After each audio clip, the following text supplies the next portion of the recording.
Bueno, el día de hoy tenemos, ojalá que tengamos tiempo, porque tengo a las 9 que retirarme 10 minutos y después retornar. Tenemos varios temas que ver, ojalá que podamos alcanzar. El día de hoy veremos primero ciclo cardíaco, que es para estar listos ya, para empezar a ver, porque recuerden que la próxima clase, ya la abierta, es síndrome coronario agudo. Y ojalá podamos empezar hoy día para poderlo culminar en la próxima clase y ver si la próxima clase ya empezamos por lo menos una parte del síndrome de insuficiencia cardíaca. Recuerden que solo tenemos 6 clases entre parcial. Así, después de 4 semanas más ya es un examen. Imagínense usted la locura que estamos viviendo. Pero bueno, vamos a tratar de ver en Cristo ciclo cardíaco, después veremos examen físico, rápido, pero será una revisada muy superficial y ver si entramos en el síndrome coronario. Bien, y para revisar ciclo cardíaco, entramos, a ver, déjeme ver la cara del radio. ¿Están listos ustedes? ¿Sí? Están listos todos, ¿no? ¿Tienen cara de haber desayunado? No creo. Todos tienen cara de hipoglicemia, toditos, están sudando frío, helado. Pero bueno, cambio técnico que vino ahí ya para tomar bien las clases para que se les reviente la hiel de la gana. Bueno, vamos a ver, que para eso nos pasamos acá. Aquí tengo a Luis Enrique, felizmente, que me está ayudando mucho en esto. Vamos para acá. Sí.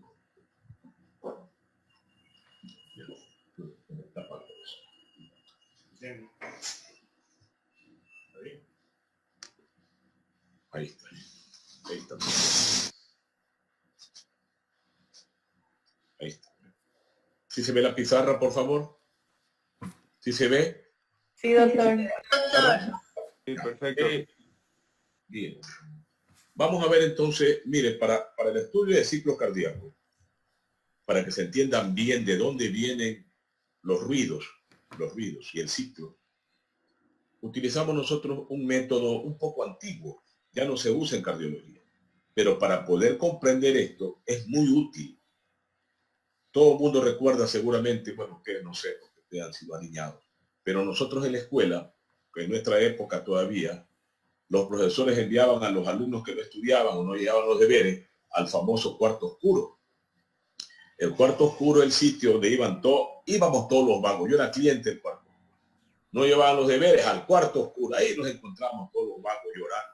Pero no lloramos, nos poníamos a jugar en el cuarto oscuro. Era un cuarto oscuro porque no nos permitían que prendamos ni las luces.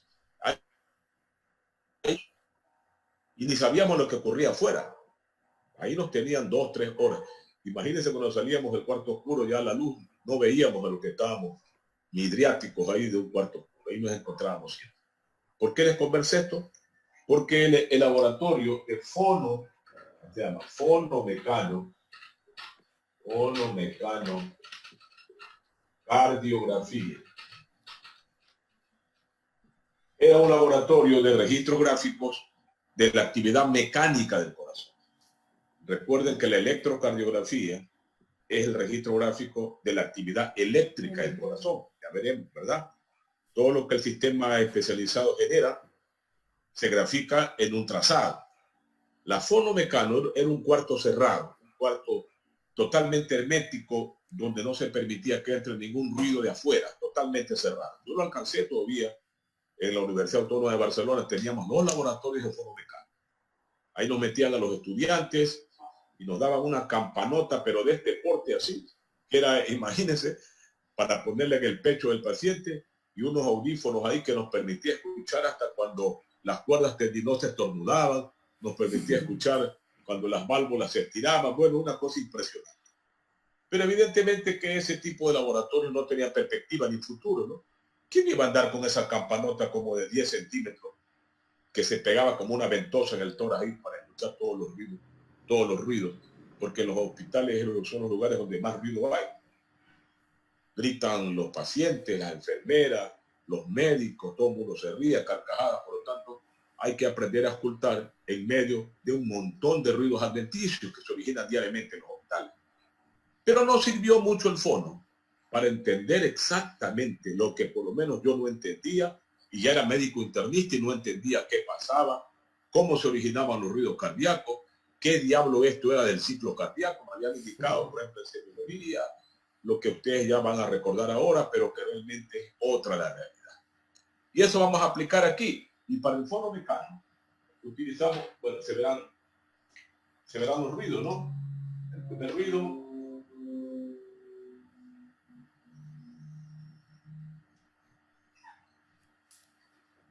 Este es el primer ruido, este es el segundo ruido.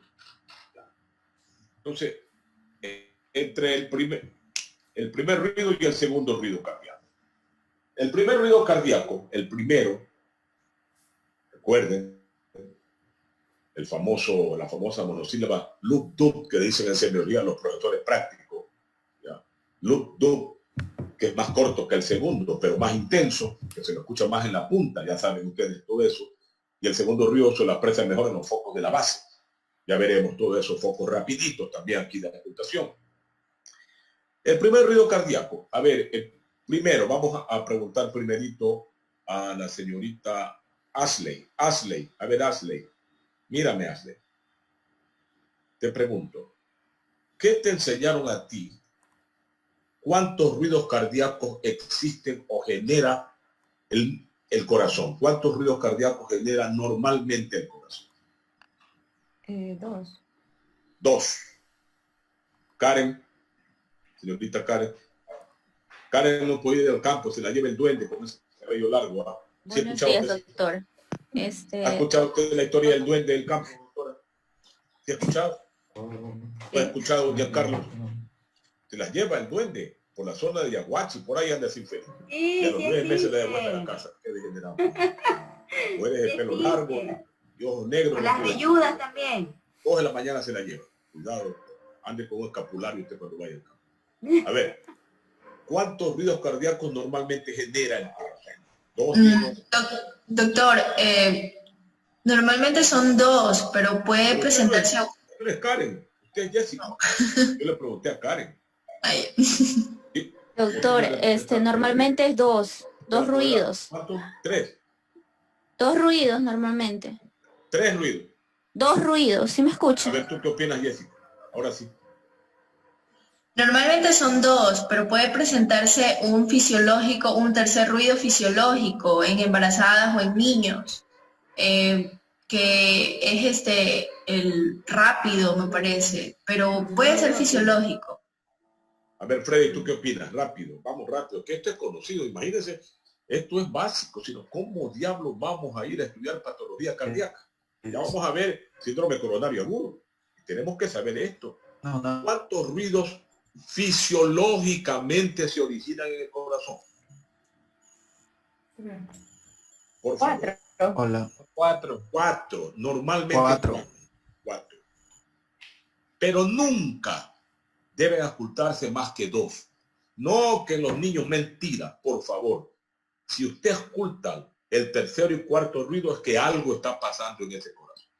Normalmente, independientemente del tórax que tenga el individuo, se ocultan 2 ruidos y vamos aquí a aprender dónde se generan normalmente también el tercero y el cuarto, aunque no se los oculte. Pero el corazón normalmente genera 4 ruidos y de los 4 ruidos solo se ocultan 2. No importa que los libros digan, no, que mire que los flaquitos en los niños recién nacidos, no me interesa, pero yo soy cardiólogo 26 años y jamás en un paciente que no tiene patología alguna he logrado ocultar el tercero y el cuarto ruido. De hecho, cuando oculto el cuarto ruido, algo ocurre. Peor si es el tercer ruido. Ese corazón está bien enfermo.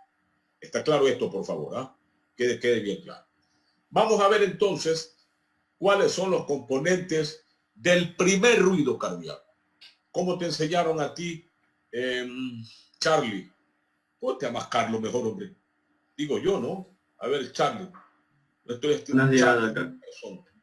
¿Me puede repetir la pregunta? Disculpe. Coronel. A ver, Charlie. Sí, coronel. ¿Qué te enseñaron a ti? ¿Cuáles son los elementos que forman parte del primer ruido cardíaco? Las válvulas auriculoventriculares. ¿El cierre de qué? El cierre de las válvulas auriculoventriculares. Bueno, el cierre de las válvulas mitral y tricúpide, ¿verdad? Efectivamente, estos son uno de los componentes principales del primer ruido. pero no son el único. Quiero que entiendan bien. El primer ruido tiene 4 componentes. Componente A, componente B, componente C y componente D. Si se ve, se aprecia, por favor. Angie, ¿se aprecia? Sí, doctor, sí se ve. Ya. 4 componentes. Efectivamente, los componentes B y C son constituidos por el cierre de las válvulas mitral y tricúspide. Cierre de las válvulas mitral y tricúspide. ¿Qué quiere decir eso? Que se está terminando la diástole, ¿verdad? Porque diástole es que se abren las válvulas. Por lo tanto, cuando se están cerrando, quiere decir que ya está terminando la diástole, ya está concluyendo la diástole. Por lo tanto, el componente A de este primer ruido que estamos describiendo, constituye los movimientos de aceleración y desaceleración de la sangre al interior de los ventrículos, que ya se está preparando para la eyección, porque recuerden que al cerrar la válvula mitral y tricúspide es porque terminó la diástole. Sí está claro, ¿verdad? Por lo tanto, ya están llenos los ventrículos. Pero recuerden que la sístole tiene varias etapas antes de que se dé la eyección efectiva. Por lo tanto, el primer componente del primer ruido, el componente A, está constituido por los movimientos. Imagínense un ventrículo que ha aumentado de presión. Es como que la sangre estuviera en una licuadora. Se está moviendo para atrás, para adelante. Movimiento de aceleración y desaceleración de la sangre. La vibración de las paredes ventriculares. Todo eso constituye el primer componente del primer ruido. El componente B. A. Por lo tanto, tenemos ya componente A, movimiento de aceleración y desaceleración de la sangre en el interior del ventrículo. La presión está subiendo en el ventrículo. Componentes B y C, se cerraron totalmente las válvulas auriculoventriculares, tanto la mitral como los tricúspidos. ¿Y qué debe ocurrir? ¿Qué debe ocurrir para que ya empiece la eyección efectiva? Erika. Erika parece que está con un gorro de nadadora. ¿Qué es eso, Erika? No te veo, estás oscura. Porque tengo que ir a mi trabajo, doctor. Estoy preparándome porque tengo que ir a mi trabajo. No escucho yo. Tengo que habilitar. ¿Me escucha, doctor? Que estoy preparándome porque tengo que ir a mi trabajo. ¿Me escuchó? Trabajo de tutora. No, de médico obstetra, doctor. De obstetra, tengo que ir a dar la consulta. Bueno. Ya. Entonces, bueno, estás un poco preocupada por tu trabajo. Medicina es un poco duro, ¿eh? Trabajar y estudiar al mismo tiempo es bien difícil. Así es, doctor, pero ya falta poco. Horarios de diferente manera, ¿no? Sí. Es un poco difícil estudiar y trabajar. Pero bueno, así hay que ser en estos tiempos. A ver, dígame. ¿Qué debe hacer el componente D, que es el último componente ya del primer ruido? ¿A qué representaría si ya están cerradas las válvulas y la sangre está en ebullición en el interior del ventrículo? ¿A qué representaría el componente D? Ahora ya tenemos movimiento, podría ser parte de ayudar en una contracción, para ayudar a expulsar. ¿Qué debe ocurrir para que la sangre salga en el momento de la eyección efectiva? ¿Qué debe ocurrir? De nuevo la apertura. ¿De qué? Bueno, ¿La apertura de qué? A ver, de las válvulas. La mitad se cerró ya en diástole. ¿Qué válvulas tienen que abrirse, por favor, para que haya la eyección? Y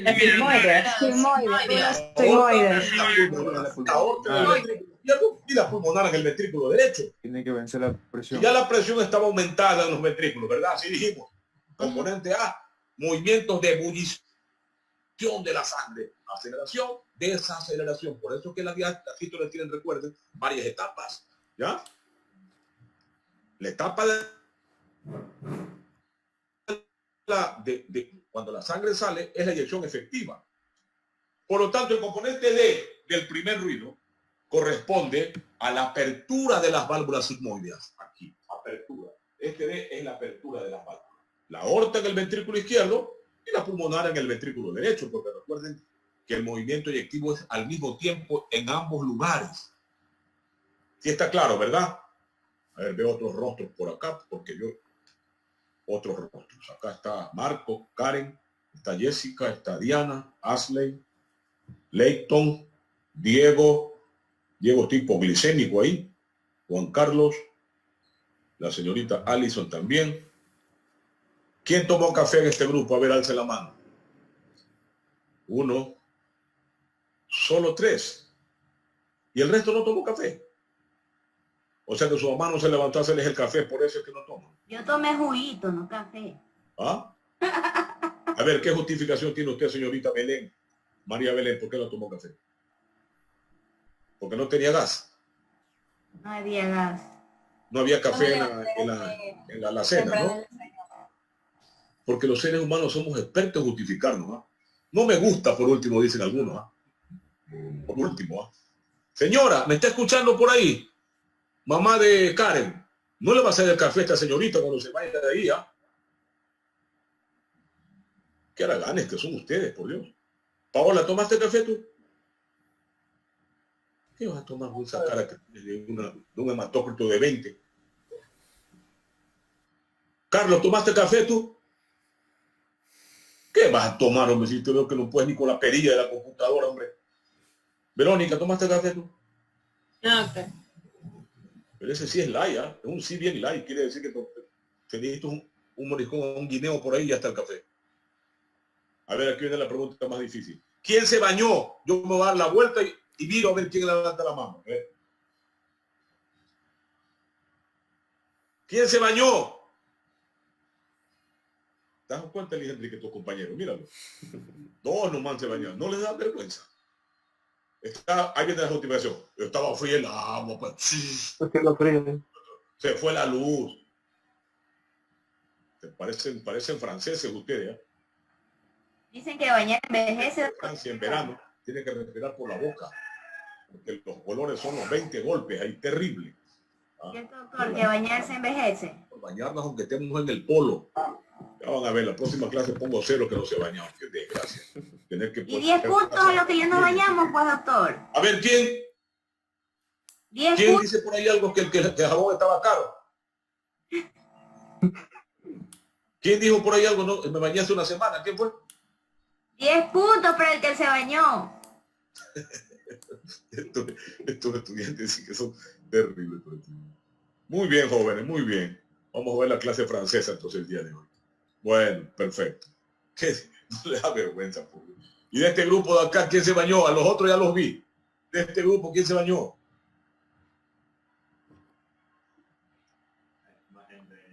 Qué vergüenza, por Dios santo. Señora, sus hijos no se bañan, está escuchándolos. Señora mamá de Evelyn, ¿no le va a hacer el café también a esa la gana? Bueno.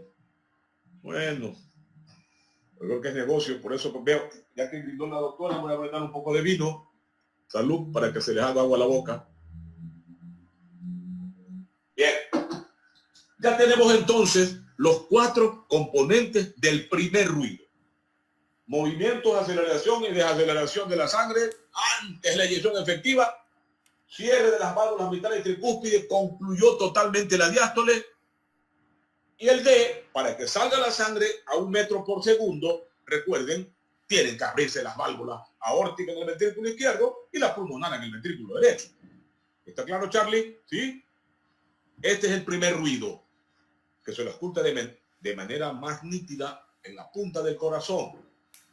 Ya veremos los focos de ocultación tradicionales, que algo sirven para ocultar. ¿Ya? Luego, una vez que abre las válvulas aorta y pulmonar, la sangre sale de eyección. ¿A qué correspondería esto que está aquí? A ver, esta línea isoeléctrica que se llama el pequeño silencio. Esta línea isoeléctrica se llama el pequeño silencio. En el recuento fisiológico que hicimos en la clase anterior, ¿a qué correspondería, Ronaldo? ¿A qué correspondería, Ronaldo? Es importante. ¿Alguien repasó la clase anterior? Corresponde a la diástole ventricular. ¿Cómo va a ser diástole si estamos en la sístole, pues? Pero si ya terminó la sístole, tiene que volverse a llenar los Si no ventrículos. ha terminado la sístole, me estamos empezando la sístole. No, ha terminado. La que terminó es la diástole del primer ruido y estamos a la vista de las válvulas. Por favor, a ver, por favor, queridos estudiantes. Corresponde a la eyección ventricular. Si no nos ubicamos bien aquí, no vamos a aprender ningún tema de cardiología. Estamos diciendo claramente, este es el primer ruido. El componente del primer ruido es la apertura de las válvulas aorta y pulmonar. Por lo tanto, ese rato el corazón manda la sangre a 1 metro de velocidad. Y eso se representa por este pequeño silencio que corresponde a todo el recorrido de la sangre que hicimos en la clase anterior. ¿No recuerdan que hicimos la vuelta de la aorta, subía por la aorta torácica ascendente, daba la vuelta por el tallado, iba por las ilíacas, iba por la femoral hasta que llegaba a la punta del pie y después se transformaba en retorno? ¿No recuerdan? Por lo tanto, este pequeño silencio corresponde al momento en que la sangre va alimentando a todos los tejidos. ¿Sí está claro, por favor, Ronaldo? Esto es la sístole. Sí, cuando el corazón eyectó y le repartió de sangre y de vida al último milímetro de la superficie corporal. ¿Quedó claro, Angie? Sí, doctor, la sístole. Por favor, esto metámonos aquí en el subconsciente para automáticamente, cuando ustedes le digan sístole, se recuerda esa figura que hicimos. La sangre está recorriendo todo el cuerpo y los tejidos están robando oxígeno, proteína, azúcar, sodio, potasio, todo lo que la sangre tiene. A eso corresponde este pequeño silencio. Una vez que termina, recuerden, una vez que ya termina de alimentar durante la sístole a todas las células para sus reacciones metabólicas y termina la sístole, ¿con qué debe terminar la sístole para que se repita el ciclo diastólico? Con el cierre de las válvulas aorta y pulmonar. Es decir, una vez que ya hizo la vuelta a la sangre por donde le dimos el recuerdo que hicimos aquí en la pizarra en la clase anterior, ya terminó la sístole, ya concluyó, se acabó, ya estamos en la transición. Recuerden la transición cuando las arterias se transforman en venas, si recuerdan, ¿verdad? Yo les dije la fisiología. ¿Quién repasó para la clase de hoy día? Freddy, ¿repasaste un poco para la clase de hoy día lo que vimos en la clase anterior? ¿O no? Sí, doctor, un poco del ciclo cardíaco. Seamos honestos, por favor, yo trato de ser con ustedes, a veces hasta exagero mi honestidad. Nunca les mentiré. Eso sí, por favor, una cosa tengan en su cabeza. Yo jamás le miento a mis alumnos. Nunca en mi vida lo he hecho. No solo a mis alumnos, a nadie. Yo no le miento a nadie. Prefiero pasar muchas veces dolor por ser demasiado sincero. Si no hemos estudiado, no hemos estudiado, digamos. Yo les pedí que lean 2 horas nada más. Que no se acuesten si no leen 2 horas. Y ahí implica cualquier asignatura, por lo menos la que tienen para el día de hoy. Porque si no leen 2 horas, ¿cómo estás? Se van a meter en problemas. Porque lo que aparentemente está bien claro aquí, si no reforzamos el conocimiento, se nos va haciendo complejo después. Así que les pido con todo cariño, por favor, con todo respeto, a Giancarlo, a Angie, a Karen, a Jessica, a todos ustedes. Vamos repasando clase a clase para que después, cuando tengamos el examen, el estudio no sea para el examen, sino para reforzar lo que hemos aprendido. ¿Ya? ¿Está claro esto, por favor? Seamos honestos con nosotros mismos. Solo cuando somos honestos con nosotros mismos, somos capaces de reconocer nuestras limitaciones. Por ejemplo, si alguien me pide, doctor, queremos que dé una clase de inglés, ¿yo qué voy a atreverme a dar una clase de inglés? Yo leo inglés, porque aprendí en las academias, y en las academias solo se aprende a leer. Pero cuando alguien le habla, uno no tiene adaptado su oído para poder automáticamente responder. Yo no voy a hacer papel de Correa ridículo, que porque decir que habla inglés hace el ridículo públicamente. No le escuchaba, guachurname, una locura. Por lo tanto, nunca dejemos de ser honestos, por favor. Que el mejor negocio en la vida de un ser humano es ser honesto. A veces cuesta mucho, a mí me ha costado mucho, pero finalmente me han ubicado donde corresponde. Todo el mundo me respeta porque saben que cuando vienen a nuestro curso, a mis grupos, seré incapaz de respetar a un alumno, incapaz de respetar a un alumno o decirle algo que lo hiera, porque a nadie le gusta que lo hieren, a nadie le gusta que lo hieran. A la gente hay que respetarla. Los estudiantes son un embrión de médico, están en formación, por lo tanto tienen más derecho que yo de equivocarse.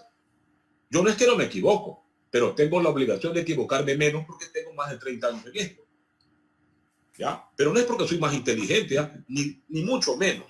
Por lo tanto, por favor, vengamos leyendo clase a clase. A veces no hay tiempo de estar metiéndole tareas ahí. Yo no manejo bien estas plataformas.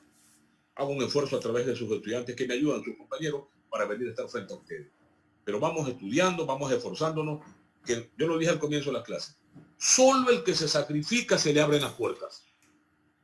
El aragán o la aragana que no se sacrifica puede que tenga éxitos transitorios, pero finalmente le tiran la puerta en la cara, porque esa es la vida. Vea, se lo juro, esa es la vida. El resto es solamente para novelas del corazón, ¿eh? Es un mundo irreal. Vamos sacrificando.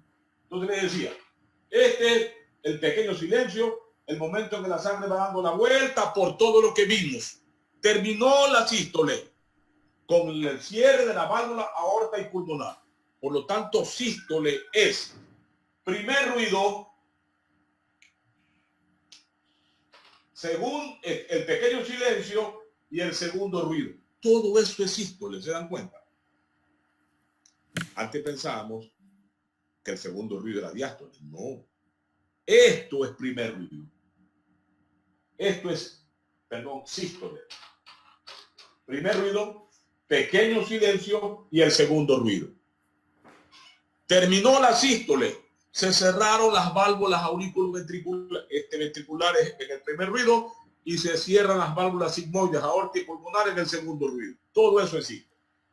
Y yo quiero preguntarle a la señorita Peralta, Jessica, escúchame bien, mija, escúchame bien. Ya, doctor. Cuando está ocurriendo la sístole, es decir, cuando se está dando el recorrido que vimos en la clase pasada, recuerden que dibujé la aorta, que salía la aorta ascendente, daba la vuelta y bajaba por todo lado entregando sus recursos para la vida. Al mismo tiempo está ocurriendo el retorno venoso a las aurículas o las aurículas se llenan cuando terminan la sístole. Por favor, nadie más diga.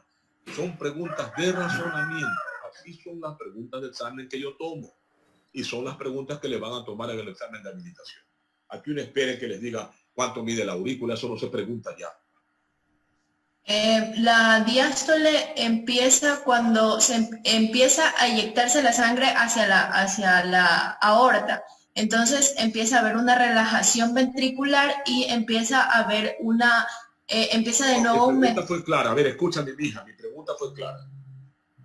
Durante la sístole, ¿se están o no empezando a llenar las aurículas? ¿O espera que termine la sístole para ahí llenarse de una vez por todas? Estas cosas no nos dan cuando somos estudiantes de fisiología. Por eso es que yo no pierdo el tiempo cuando repaso estas clases con mis alumnos. A veces me desespero. Quisiera bajar a dar clases de fisiología. Se lo juro, me desespero. Porque fisiología es como la mitocondria del conocimiento médico. Y de ahí va la fisiopatología. No saben a mí cuánto me ha servido haber sido profesor de fisiología y después de semiología. No saben cuánto me ha ayudado. A veces digo, huele a pseudomona, no es broma. Eso lo aprendí con semiología. Yo creo que sí, doctor. No se están llenando. Ya se están llenando. Ya se están llenando. Yo creo que sí. A ver, ¿tiene o no lógica eso? ¿Cómo no van a estar llenando? O sea, al mismo tiempo, hombre.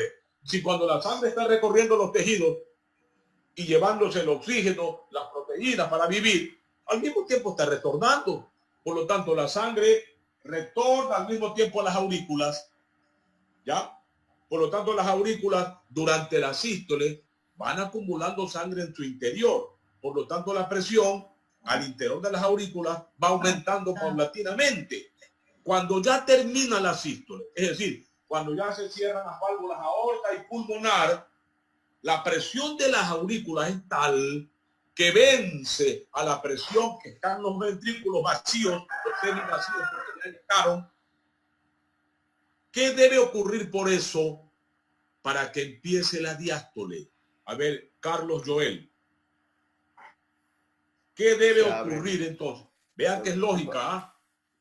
Durante la sístole se han venido llenando las aurículas, tanto la aurícula derecha como la aurícula izquierda, ¿verdad? Se han venido llenando. Por lo tanto, la presión en su interior ha venido aumentando. Cuando ya termina la sístole, cuando ya se cierran las válvulas aórticas, terminó la sístole. ¿Qué quiere decir? Que las aurículas están tan llenas que la presión que hay en su interior vence a la presión que hay en el ventrículo que está semivacío. Por lo tanto, ¿qué debe ocurrir para que empiece la diástole? Tienen que abrirse de nuevo las válvulas auriculoventriculares para que se llenen los ventrículos. ¿Quién habla? A ver, Carlos Joel. Tiene que volver a abrirse pues las válvulas auriculoventriculares para que se llenen. Exactamente. Para que haya el llenado, para que empiece la diástole. Por eso, una vez que se cerraron las válvulas aorta y pulmonar, lo primero que ocurre es que aquí está la apertura de las válvulas mitral y tricúspide. Esta apertura de las válvulas mitral y tricúspide constituye el tercer ruido, que nunca es audible. Por favor, Carla, Viviana, Charlie, Freddy, no es audible nunca el tercer ruido en condiciones normales, solo en condiciones patológicas. De hecho, ocultar el tercer ruido generalmente representa que el paciente se está muriendo. Es una situación muy grave, ocultar tercer ruido. Está claro entonces, ¿verdad? Tercer ruido, apertura de par en par de las válvulas mitral en el lado izquierdo y tricúspide en el lado derecho, ¿verdad? Ahí recuerdan tracto de entrada de la sangre. Recuerden que dibujamos aquí los tractos de entrada en el ventrículo derecho, tracto de entrada en el ventrículo izquierdo. En el ventrículo derecho, Erika, ¿qué delimitaba los tractos de entrada y salida? Ya ves, si no estudiamos, mija, se nos olvida enseguida. Boris, ¿qué estructura delimitaba o delimita en el ventrículo derecho el tracto de entrada con el tracto de salida? A ver, era... Doctor, los músculos papilares, son los músculos papilares. El infundíbulo. El infundíbulo, doctor. Tienen que meterse al subconsciente, pero ni un segundo, rápido, por relación de ventrículo y infundíbulo, ¿se dan cuenta? Si no reforzamos el conocimiento, aquí dice, no, está clarito, qué bonito, pero si no reforzamos, se nos escapa. Hay que meterlo en el subconsciente. ¿Estás de acuerdo, Angie, conmigo? ¿Verdad? Sí, doctor. Hay que meterlo en el subconsciente. ¿Sí? Si no, se nos escapa. Entonces, tercer ruido, apertura de las válvulas auriculoventriculares. Y eso constituye la primera etapa de la diástole. A ver, por lógica. A ver, por lógica. Alguien que no. Voy a buscar la otra página. A ver, por lógica. Hay más señoritas, ¿no? A ver, Christopher tiene cara de que ha donado bien. Le han dado un buen bistec de carne, 2 panes integrales, porque cuida la figura, 1 litro de jugo de naranja, y acá está un vasito de vino. Un vasito de vino para que se les haga agua a la boca. Salud. Ya, escúchame. Si se abren las válvulas auriculoventriculares de par en par, tercer ruido, ¿verdad? Estamos claros, ¿no? No audible. ¿Qué ocurre si se abren las válvulas auriculoventriculares de par en par con una aurícula que tienen mayor presión que los ventrículos? ¿Qué crees que pasará por lógica? Ay, Dios mío. Sería aquí, se origina el cuarto ruido. ¿Cómo? Se origina el cuarto ruido. No, ¿qué va a ser el cuarto ruido? Pero Se origina la fase de llenado del ventrículo. A ver, ¿quién habló? Alce la mano. Ya, a ver, ¿quién? Se daría más que todo la fase de llenado, porque las aurículas ventriculares ya estarían abiertas. Y aquí en la fase de llenado tenemos que recordar que hay 3 fases. La del llenado rápido, lento. A ver, ya, muy bien, llega Alvarado, bien. A ver, si yo le pongo una compuerta, las represas de los ríos, han visto las represas de los ríos, ¿verdad? Que acumula el agua, ¿verdad? Para el riego, dicen algunos, para generar luz eléctrica. Esa compresa está aguantada, ¿verdad? El agua está ahí. Si se abren las puertas de la compresa de par en par, ¿qué pasa? Esa agua pasa para Se disminuye la presión. ¿verdad? Se disminuye la presión. ¿Qué pasa con las aurículas? Pues si se abren las válvulas, como el agua, como la sangre está a gran presión en las aurículas, llenan bruscamente los ventrículos. Eso se llama la primera etapa de la diástole, llenado ventricular rápido. Para que vean que esto tiene lógica. Llenado ventricular rápido. Primera etapa de la diástole, llenado ventricular rápido. Por lo tanto, el tercer ruido lo constituye la apertura de las válvulas y el llenado ventricular rápido. ¿Perdón? ¿Cómo? No se escucha porque no da las suficientes ondas para poderlo ocultar. Ya, entonces, acá tenemos entonces el llenado ventricular rápido. ¿Cuánto pasa de sangre durante esa etapa de la diástole? Prácticamente el 80% de la sangre que está contenida en las aurículas caen como agua de cascada, llenando los ventrículos. ¿Sí está claro, Mateo? ¿Sí? Elías, ¿está claro? Se llenan. Y ojo, se llenan. Por lo tanto, si cae el 75% de la sangre de aurículas a ventrículos, ¿qué pasará con la presión de esas cavidades? Que la presión de las aurículas ya cayó bruscamente, ¿verdad? ¿Dónde está aumentando la presión? En el interior de los ventrículos ahora, porque ya contienen el 75% de la sangre. Karen, ¿sí me entiendes? A veces me da la impresión... Sí, doctor. Disculpa si mi apreciación es una estupidez. Me da la impresión que no hemos hecho un buen curso de fisiología. Y esto es en fisiología. Es que si no entendemos esto, queridos alumnos, querido Juan Carlos, querida Alison, querido Paola, si no entendemos esto, por favor, hijos de mi vida, se nos va a complicar entender patología cardíaca. Por eso cardiología debe ser un año lectivo completo. No sé cómo pueden haber planificado ahora 13 semanas dar cardiología. Si cardiología es una materia de fin de carrera, donde para poder entenderla hay que saber fisiología, semiología, es una materia de fin de carrera. Y si sabe que ustedes ya celebraron, pero los que llegan del semestre segundo para acá van a ver cardiología en el sexto semestre. ¿A quién se le habrá ocurrido poner cardiología en el sexto semestre? Vaya usted a saber qué estúpido hizo eso. Cuando cardiología es una materia de fin de carrera, para poderla entender hay que comprender fisiología, hay que saber los volúmenes pulmonares, hay que saber todo lo que estamos recordando aquí. Pero no es motivo de mi enseñanza volverles a dar fisiología. Pero créanme lo que me sabe fatal a mí. Entrar directamente a ver patología cardíaca sin que sepamos de dónde vienen los ruidos. ¿No les parece que no tiene lógica, verdad?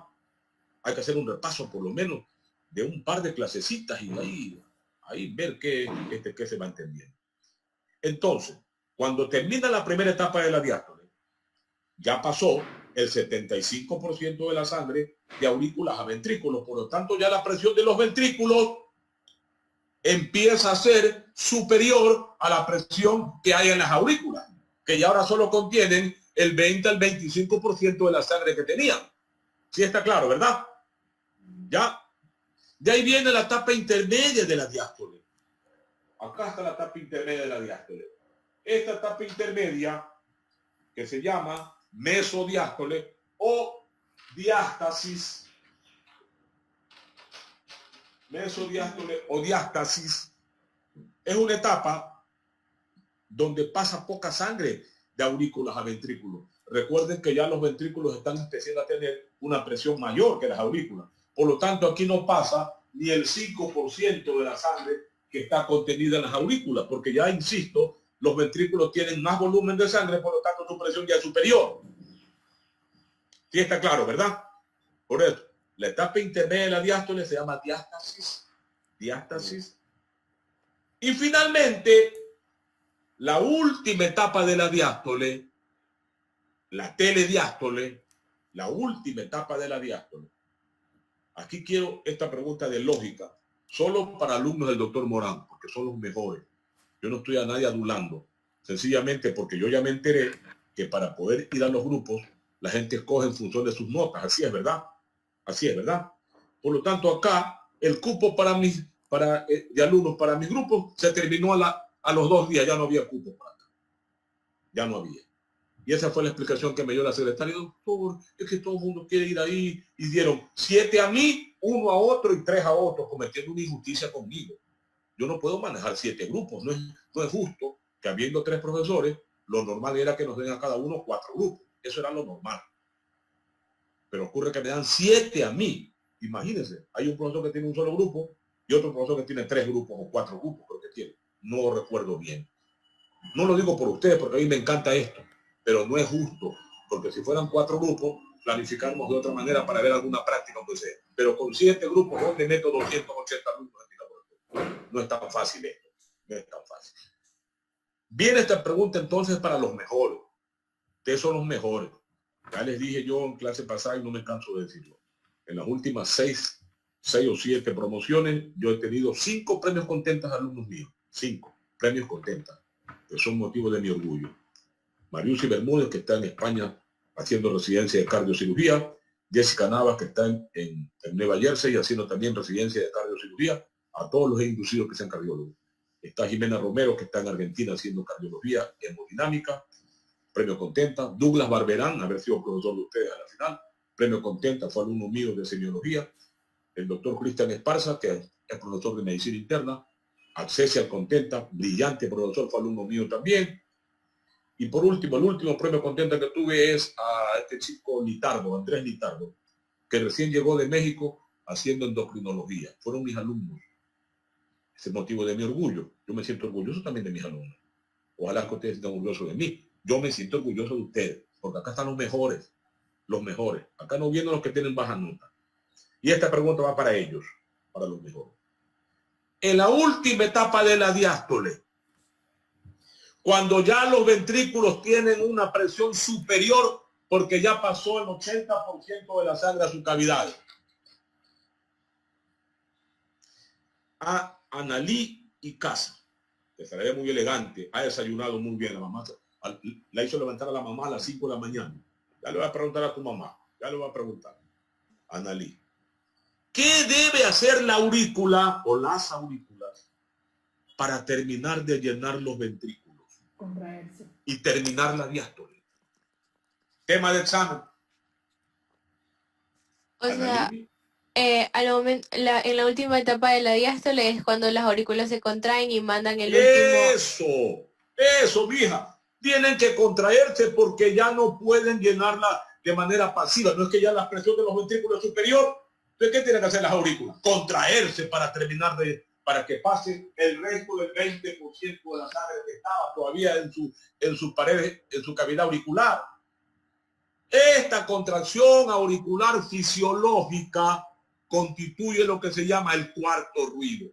Por lo tanto, el cuarto ruido está aquí. Cuarto ruido. La sístole auricular. ¿Se dan cuenta qué bonito que es?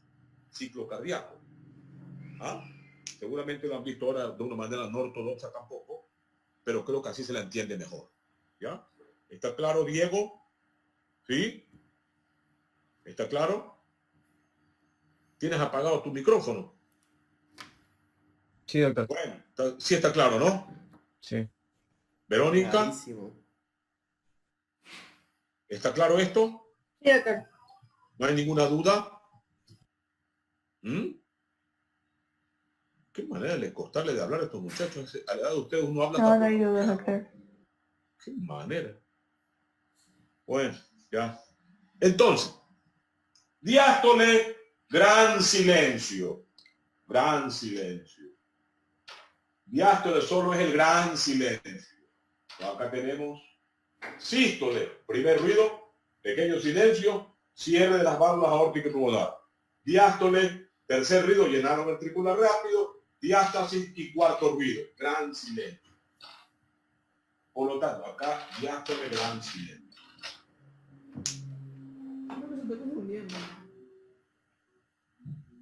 Y sístole y diástole, ciclo cardíaco.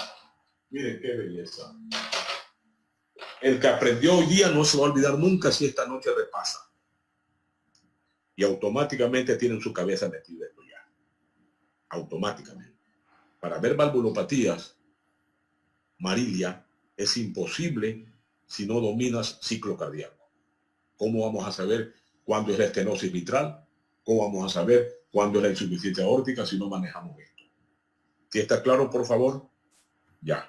Ahora, ¿cómo alguien tiene un estetoscopio a su mano en estos momentos? Así como esto. ¿Alguien tiene? ¿Nadie tiene por ahí? Ay, perdón. ¿Nadie tiene a su mano por ahí un estetoscopio? Ya voy a ver uno yo. ¿Y alguien, un familiar cerca que les voy a enseñar a ocultar el primer ruido?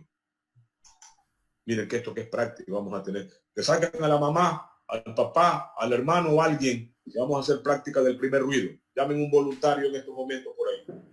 Señora, prepáreme el cafecito y también a mí y haga de práctica. Angie, llama a alguien. Víctor, llama a alguien. Están en clase, doctor. Todos están en clase.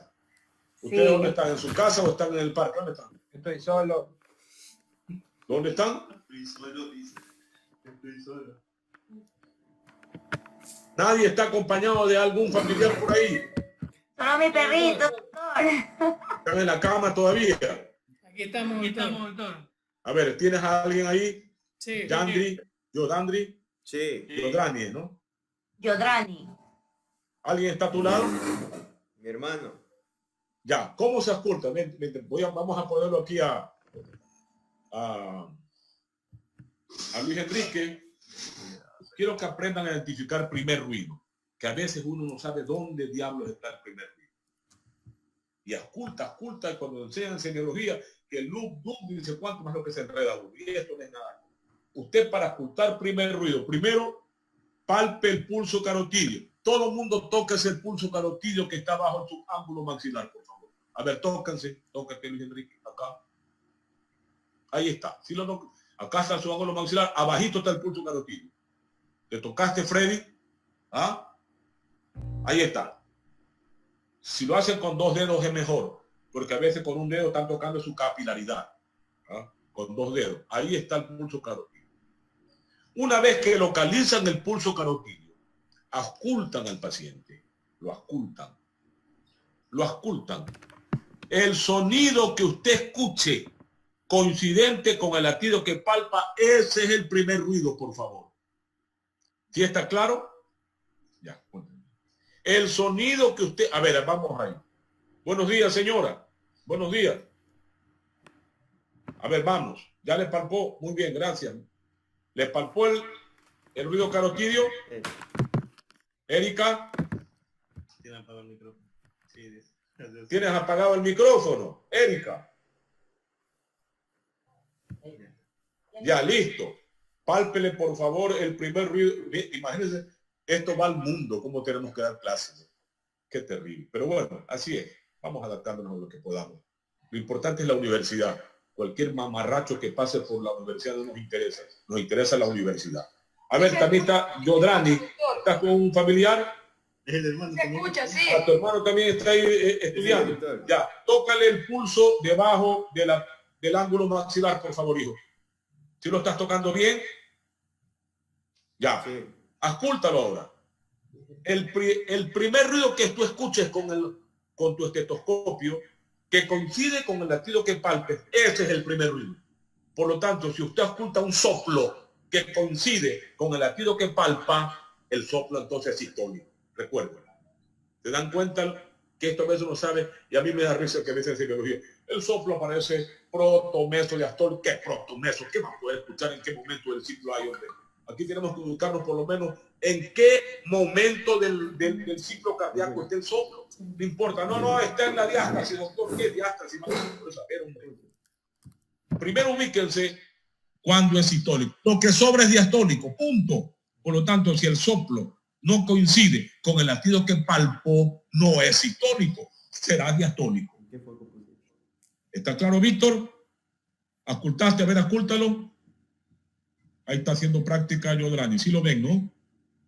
A ver, saquémosla. Esta Yodrani solito para que se lo vean.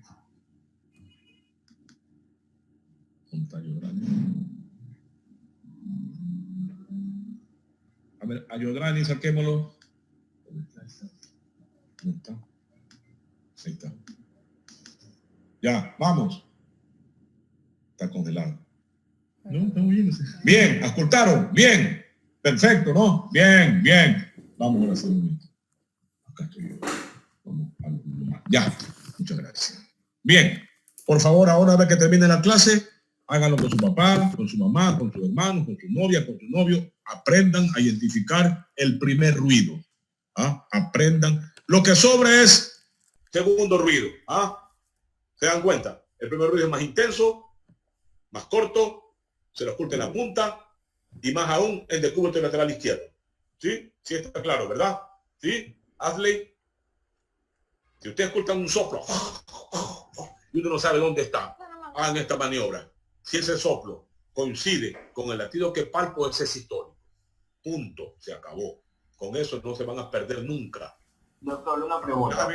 Para el examen clínico en la cabecera del paciente. No hay doctor, una pregunta. A ver, ¿alguien pregunta? Yo, doctor, tengo una pregunta. A ver. Doctor, ¿cómo yo puedo identificar un cuarto ruido si el tercer ruido no se escucha? Yo te dije, hijo, que ni el tercero ni el cuarto se escucha. Lo estoy diciendo, lo dije clarísimo. En caso de una patología, no, en caso de una patología. Tú me escuchas como que dobladas en dos, como que dobladas en dos el segundo ruido. ¿Qué quiere decir? Que el doblez teórico del timbre es el cuarto. Por eso es que esto es práctico eminentemente. Imagínense cómo les puedo convencer yo por la computadora que lo que le estoy diciendo con el dedo truc es el cuarto. Eso hay que escucharlo. Ojalá que haya la oportunidad cuando venga algún estudiante por aquí, tengamos algún hipertenso. Porque ¿quiénes tienen cuarto ruido? Los que tienen aurículas hipertróficas, porque se han encontrado con un ventrículo tan rígido que para poder terminar de llenarlo, la aurícula tiene que hacer mayor esfuerzo y ahí se hipertrofia. Ahí origina cuarto ruido. Ya veremos eso en los estudios de la patología. Pero es, insisto, un timbre como que dividiera en dos el segundo ruido. El primer ruido lo oye nítido, tic, y el segundo ruido, truc, truc, truc. Es decir, el que plenamente lo escucha, ese es el cuarto. ¿Ya? Ojalá. Esto, imagínense, en teoría, ojalá que el interventor haya estado aquí cuando me hicieran esta pregunta a usted para explicarle por qué yo me oponía a que la enseñanza de cardiología sea por vía virtual. Pero bueno, ya estamos en esto embarcados y la historia nos ubicará. ¿Alguna otra pregunta? Pero esto es ciclo cardíaco. Esto es ciclo cardíaco. Sí estamos grabando, Enrique, ¿no? Ya. Esto es ciclo cardíaco. Para pasar rápidamente, semiología del corazón. Semiología. Después de 20 minutos hacemos un alto chiquitito porque tengo que atender a una persona. Vamos a ver ahora entonces, ahora sí entremos con la diapositiva. Que me quedo dormida. Examen físico del corazón que representa la semiología del corazón. La semiología. Apaga el micrófono.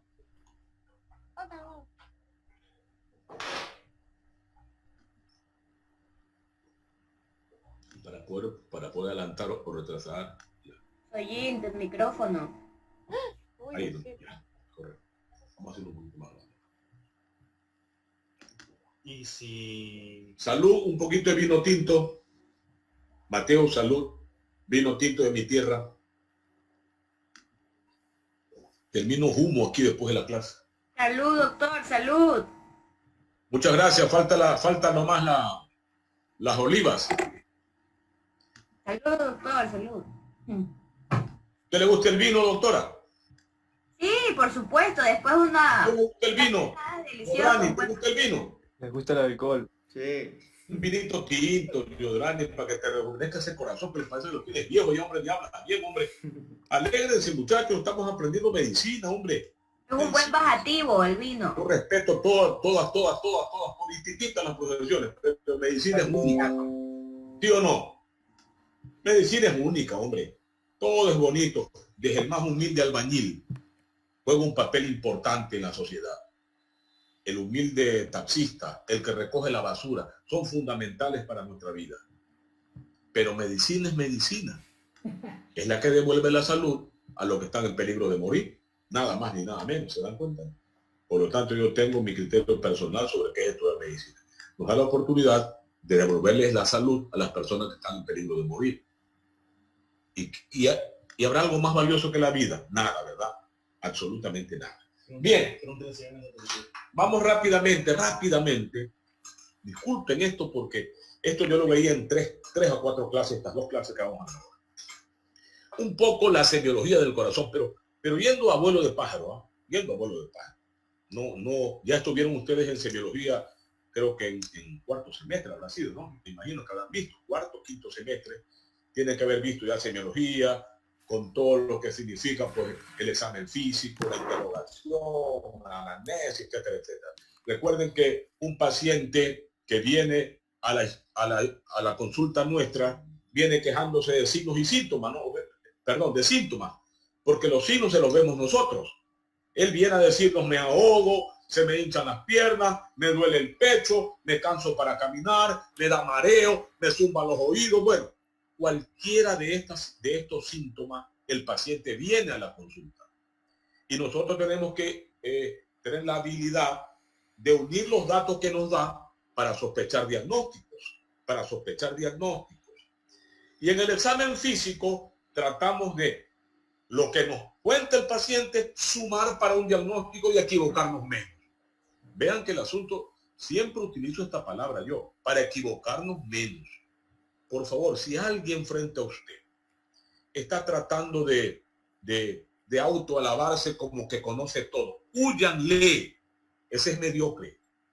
Medicina es una especialidad bonita, linda, pero tan amplia, tan extensa, que lo único que podemos decir diariamente es que hacemos esfuerzos para equivocarnos menos. Ojo, para equivocarnos menos. Hay veces lo que parece no es. Y les cuento una anécdota. Hace 2 semanas llegó aquí a mi consultorio un señor que le picaba el pecho. Doctor, no aguanto, el pecho me pica, mire, me echo roncha. Y efectivamente tenía escoriaciones de lo que se arrancaba el pecho. Pero me he dado cuenta que eso me ocurre cuando me subo en la bicicleta, doctor. Se me prendió enseguida el foco a mí. ¿Por qué al hacer esfuerzo le da esto? Y hace poco, ya mi mujer me manda que venga usted, doctor, porque usted ha sido el médico de él. Ya cuando de noche me levanté a orinar, no aguanté la picazón del pecho. Bueno, ¿qué terminó? Se infartó. Nunca había escuchado en mi vida yo una molestia retroesternal en forma de prurito retroesternal como una forma de angina de pecho. Y me equivoqué. No le pude diagnosticar. Esa es medicina. Por lo tanto, vamos a hacer un recuento muy rápido de cosas que nos valgan. ¿Cuál es el cuadro clásico de un paciente que viene enfermo con sospecha de enfermedad cardiológica? El primerito viene o con disnea, recuerden, con dolor torácico. Son 2 cosas que siempre debemos tenerlas presentes. Disnea, dolor torácico, edema, ¿verdad? Astenia, ¿verdad? Hay veces hasta dispepsias, sensación vertiginosa, acúfenos, fotoxia. Es decir, es todo un cuadro amplio que también puede ser explicado por dolencias de otros aparatos y sistemas. Porque recuerden que la disnea no es exclusivamente de origen cardiológico, puede ser también respiratoria, puede ser metabólica, puede ser hasta por ansiedad. La famosa pseudodisnea de los que tienen una concientización de su respiración y dicen, doctor, y están haciendo ellos un gesto de ahogo, pero porque la escucha está perfectamente viable el murmullo vesicular. No es una disnea verdadera. Desde el punto de vista semiológico y fisiopatológico, yo particularmente he clasificado la disnea de los pacientes respiratorios o cardiológicos en cuatro grupos. De grandes esfuerzos, de moderados esfuerzos, pequeños esfuerzos y mínimos esfuerzos. Esta clasificación es mía, yo la he hecho. Siempre nos han enseñado estos 3 grupos, grandes, moderados y pequeños. ¿Cuándo se considera que una persona tiene disnea de grandes esfuerzos? Es difícil diferenciarla con el cansancio del mal entrenado, del que no está acostumbrado a caminar, etcétera, etcétera. Pero se considera una disnea de grandes esfuerzos cuando el paciente ya comienza a cansarse al caminar más de 200 metros o más de 50 escalones. Insisto, esto es hecho por mi observación personal. No he escrito un libro yo si no lo hubiera puesto esto. Luego, de moderados esfuerzos, entre 50 y 190 metros o 199 metros. Es decir, menos de una cuadra ya se cansa. Pequeños esfuerzos, 10 a 49 metros. Es decir, camina de la cocina a la sala y ya se cansa. Y aquí puede subir hasta menos de 50 escalones y ya se cansa. Acá sube menos de 10 escalones y ya se cansa. Y el mínimo esfuerzo, menos de 10 metros. Nada, camina un paso y ya se ahoga. Eso es mínimo. No es lo mismo el que se cansa porque va de la sala a la cocina que el que se cansa por vestirse, por hablar, por comer y que no puede dar absolutamente ni un paso. Eso se llama la anquilosis dinámica, es decir, no tiene trastornos motores, pero no puede caminar porque se ahoga. ¿Quién está más grave? ¿El que se cansa caminando de la sala hasta la cocina, que son como 30 metros, o el que se cansa para hablar? El que se cansa para hablar. El que se cansa para comer. Doctor, no puedo ponerme ni el pantalón porque ya me ahogo. Ese está en la última etapa de la clasificación funcional de la New York Association o la Asociación Americana del Corazón.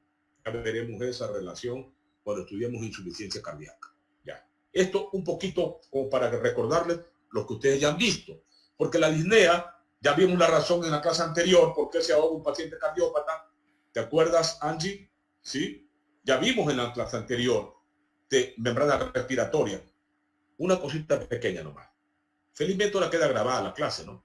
Pero el que no escucha una clase se atrasa un mundo, ¿ah? Porque las clases con nosotros tienen relación una con otra. Por ejemplo, ya en membrana respiratoria vimos por qué se ahoga un cardiópata. Ya vimos. Por lo tanto, sin disnea difícilmente uno piensa en cardiopatía, ¿no se han dado cuenta? El paciente siempre viene ahogándose. Y la característica del paciente que tiene disnea por falla ventricular izquierdo es aquel no solo que no tolera el esfuerzo, sino que se exacerba en la postura de cúbito dorsal. El paciente cardiópata no quiere acostarse porque él sabe que al acostarse aumenta su disnea. ¿Y por qué, Karen? ¿Por qué es que el paciente cardiópata aumenta su disnea al ponerse de cúbito dorsal? Aumenta el retorno venoso. Giancarlo, un vinito para que te dé ganas de por retorno venoso. Aumenta el retorno venoso. ¿Por qué, hija? ¿Por qué se ahoga y dice, no, doctor, mejor estoy sentado? Déjeme sentado, doctor, por favor. Y si puedo ponerme de pie, mejor. Pero no, ya duermo con 4 almohadas y no puedo. ¿Por qué no tolera la postura de cúbito dorsal el paciente cardiópata que tiene fallo ventricular izquierdo por alteración de la contractilidad o del llenado del ventrículo izquierdo? ¿Por qué? Ya lo dije yo en la clase pasada. Porque, doctor, aumenta el retorno venoso. ¿Por qué? Aumenta el retorno venoso. Porque aumenta el retorno venoso. Y al aumentar retorno venoso, un corazón que no está preparado para inyectar la sangre que le llega. Recuerden la ley de Frank Starling. ¿Recuerdan la ley de Frank Starling? Sí, doctor. Sí. Ya la estudiaremos bien, que hay otro error histórico ahí.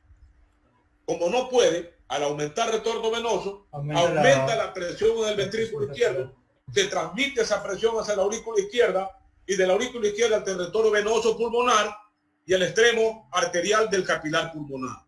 ¿Y qué ocurre? Más transsudación de plasma al intersticio. Recuerden, edema agudo del pulmón, si no lo ayudamos. ¿Ya? Por eso es que él no aguanta.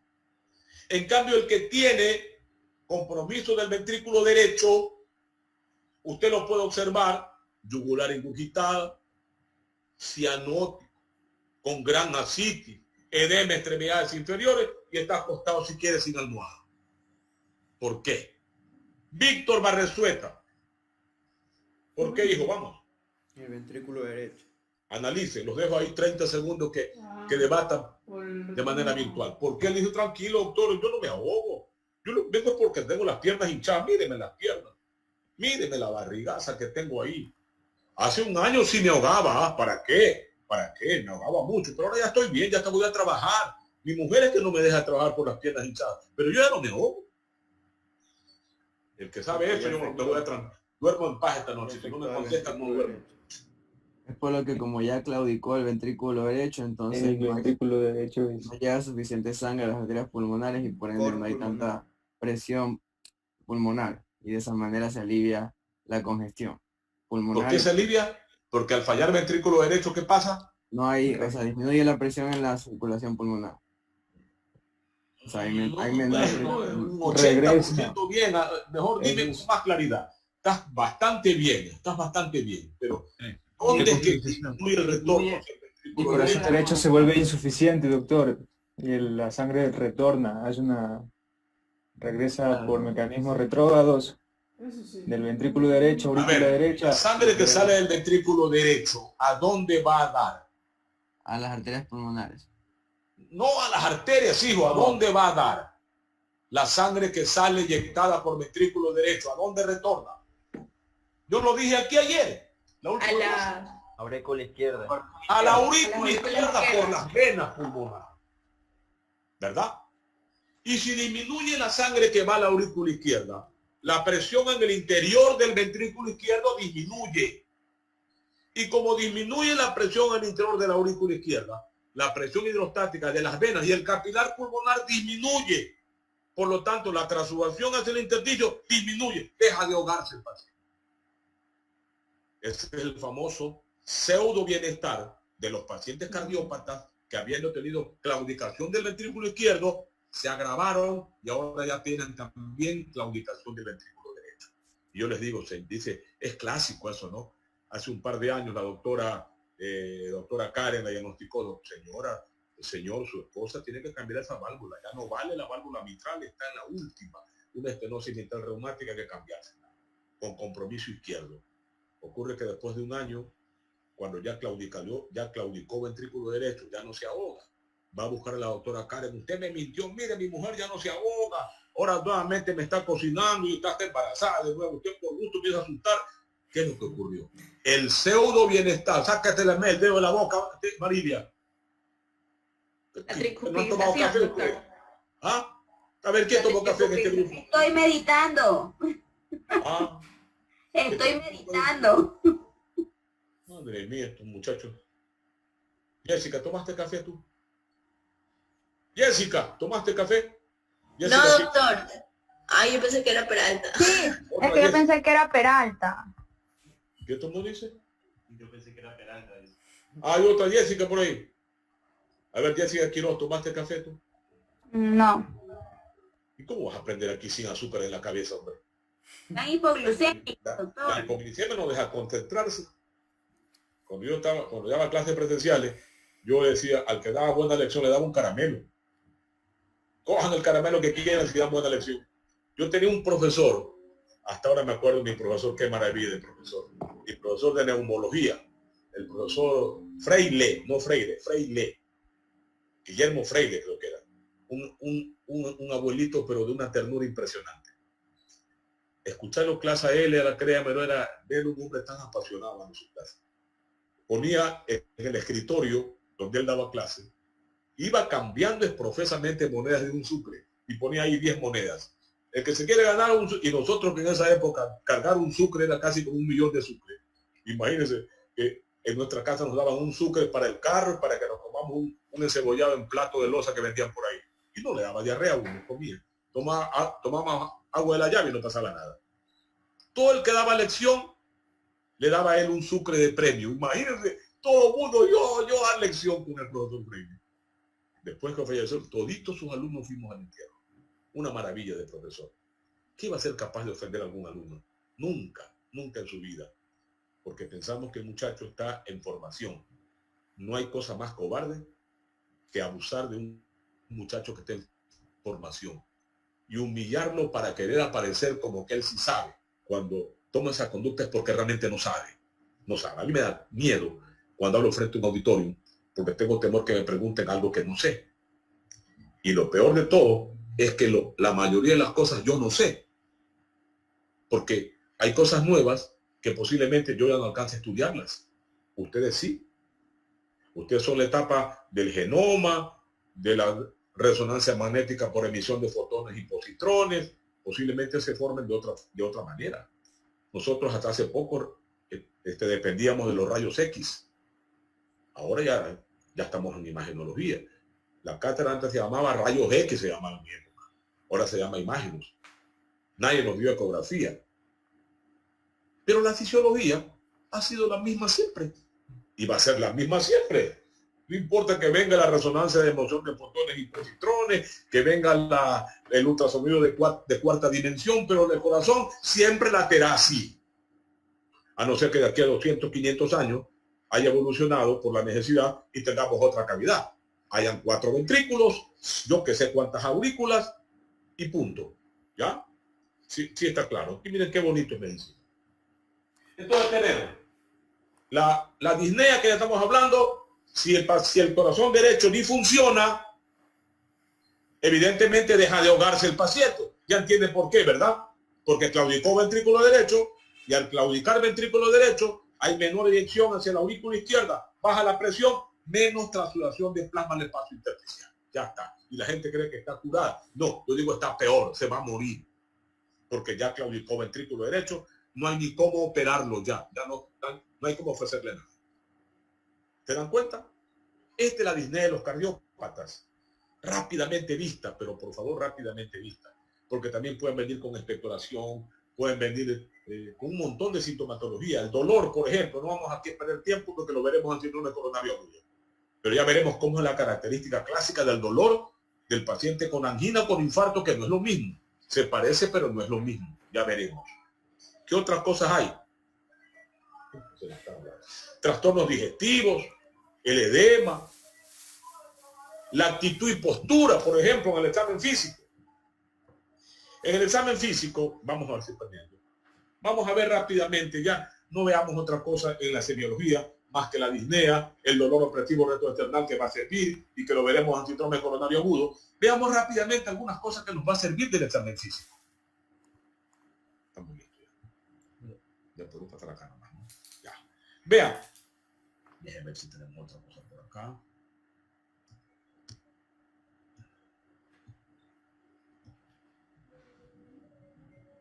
Bueno, en el examen físico hay varias cosas que rescatar. Primero, la actitud y postura, por favor. Discúlpeme, le ofrezco disculpas por esta forma tan rápida de ver. No tenemos tiempo más que 12 clases, imagínense. Y tenemos que dar a vuelo de pájaro lo que felizmente ustedes ya conocen esto. Pero yo quiero un pequeño mensaje en esto. En la actitud y postura de un paciente cardiópata, a veces nos permite hasta diagnosticar cómo viene. Porque el paciente cardiópata adopta posiciones y toma actitudes que a veces nos dan datos para el diagnóstico. De manera general, recordemos que todos los seres humanos toman actitudes y adoptan posiciones para hacer más llevadera su dolencia. Por ejemplo, si yo tengo un cólico abdominal tremendo, ¿cuál es la actitud y la postura que normalmente adopta un paciente que tiene cólico abdominal? Elías del peso. Cuando tienes tú un cólico abdominal, ¿alguien ha tenido cólico renal ahí? ¿Alguien ha tenido cólico renal en este grupo? ¿Cólico de vías biliares? ¿Cólico menstrual tiene alguna señorita? Yo No he es tenido. raro los cólicos menstruales, ¿eh? No son raros. ¿Tú has tenido, Angie? Sí, doctor. Son terribles, ¿verdad? A veces son terribles. Ya. Horrible. ¿Cuál es la postura, Angie o Elías, cuando alguien tiene un cólico? Porque el dolor cólico tiene esas características. Es cíclico. Va y viene, va y viene, va y viene. Bueno, en mi caso... Que uno lo ve al paciente y ya sospecha que está con un cólico. Flexionado hacia adelante. En posición fetal me coloco. Sin que te diga que está con dolor, tú al verlo sabes que tiene una molestia. Al verlo. Acá en el corazón es exactamente igual. Si el paciente sabe que se ahoga al acostarse en decúbito dorsal, evita acostarse. Dice, por favor, doctor, no. Porque él sabe que al acostarse recto se va a ahogar más. O pide 2 o 3 almohadas para tratar de acostarse, aunque que él le pide a usted estar sentado. Vean que esto es importantísimo. Un niño que tiene una cardiopatía congénita cianosante, por ejemplo, tetralogía del Fallot, que es una de las más frecuentes que se ve en niños. ¿Han visto algún Fallot usted alguna vez? Esos niños que tienen los dedos hipocráticos tremendos. ¿Nadie ha visto un Fallot? ¿Ya vieron pediatría ustedes? ¿Están viendo? Este semestre. Pero cuando fueron por los hospitales, ¿vieron algún niño con Fallot? ¿Nadie ha visto todavía? Qué terrible. Yo vi una vez un niño que tenía una... Había dormido siquiera 100 veces en los hospitales. Doctor. Bueno, la tetralogía del Fallot es una enfermedad cianosante tremenda, terrible, que tiene varios componentes. Ya no, esta vez no vamos a poder verla porque no vamos a tener tiempo. Pero como el paciente está tremendamente cianótico, los niños tienen tendencia a ponerse en cuclillas, porque esa postura aumenta la resistencia periférica y les permite oxigenar algo su sangre. Es clásico, hasta el propio médico le dice, por favor señora, tenga a sus niños en cuclillas por lo menos unas 4 horitas en el día, o con 2 horas de mañana, 2 horas de tarde y por lo menos 1 hora antes de dormir, para que no tengan las crisis de hipoxia con convulsiones. Es decir, esa actitud que adopta el niño que está cianótico nos permite a nosotros poder sospechar que tiene una tetralogía de Fallot o cualquier enfermedad cianosante que con esa postura aumente la resistencia periférica. Es decir, que las actitudes y posturas que adopta un paciente nos puede dar información de qué sospechar. Si, por ejemplo, usted tiene un paciente que para hablar se agarra contra la pared, se agarra o busca a quien agarrarse para poder hablar y respirar, lo primero que tiene que... Déjeme decir, por aquí creo que la tenía. Creo que tenía por acá. Ya van a ver por acá. Es clásico esto.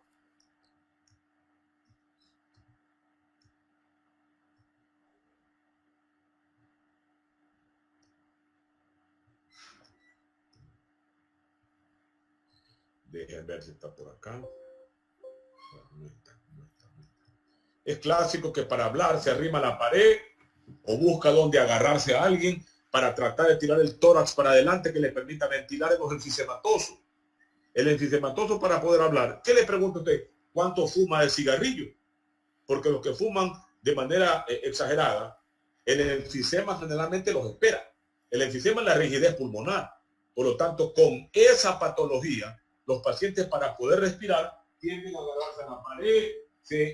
Yo tenía un colega que era neumólogo y daba clase de neumología y fumaba 2 cajetillas de cigarrillo al día. Por supuesto terminó con enfisema, que los últimos años de vida daba clase con el tanque de oxígeno al lado. Ya no podía ni hablar, ni vestirse, ni comer. Una cosa tremenda en el enfisema.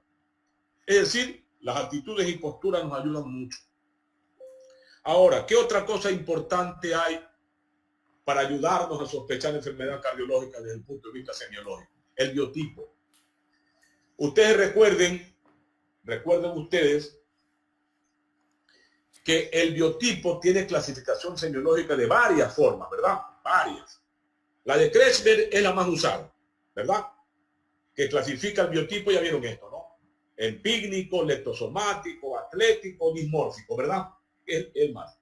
Esto es importante porque nos permite en el subconsciente nuestro encontrar relación entre el biotipo de la persona y una enfermedad cardiológica. Estos son los clásicos, ¿no? Aquí tenemos, ¿qué están viendo? ¿Cómo saco una flechita de ahí? Acá, ¿no? Una flechita. Para poder señalar, acá está, con esto, con el mismo. Ya, acá ustedes ven el clásico biotipo, el ectomorfo o leptosomático, el atlético, el pígnico. Y más adelante está el dismórfico, que no entra en ninguna de las clasificaciones clásicas conocidas. Acá está el dismórfico. Vean al dismórfico. ¿Sí ven? ¿Ah? No entra en ninguna de las 3 clásicas, ¿no? Es un molde absolutamente distinto. No entra en la simetría porque el biotipo está determinado por una ubicación simétrica de la cabeza, el tronco y las extremidades. Este es un biotipo que no clasifica en ninguna parte, pero que ya veremos qué relación tiene con enfermedades cardiovasculares.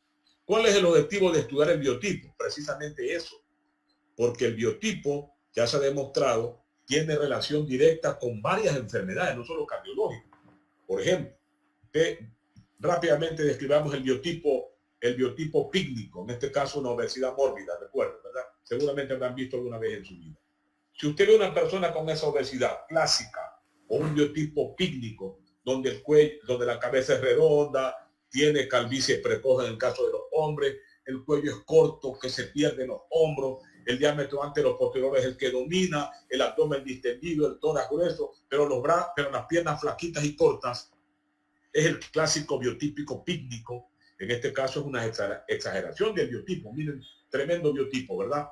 ¿Cuántas veces habremos visto a estas personas? Si vemos a estas personas caminar por media calle sin saber ni de quién se trata, tenemos la obligación de relacionar las enfermedades a las que están predispuestas. Una persona de este biotipo que llega a nuestra consulta o que anda por la calle sin saber de qué se trata, rápidamente tenemos que pensar que desde el punto de vista cardiovascular o metabólico, ella está expuesta ¿a qué? A síndrome metabólico primerito, ¿verdad? ¿Sí saben lo que es esto, no?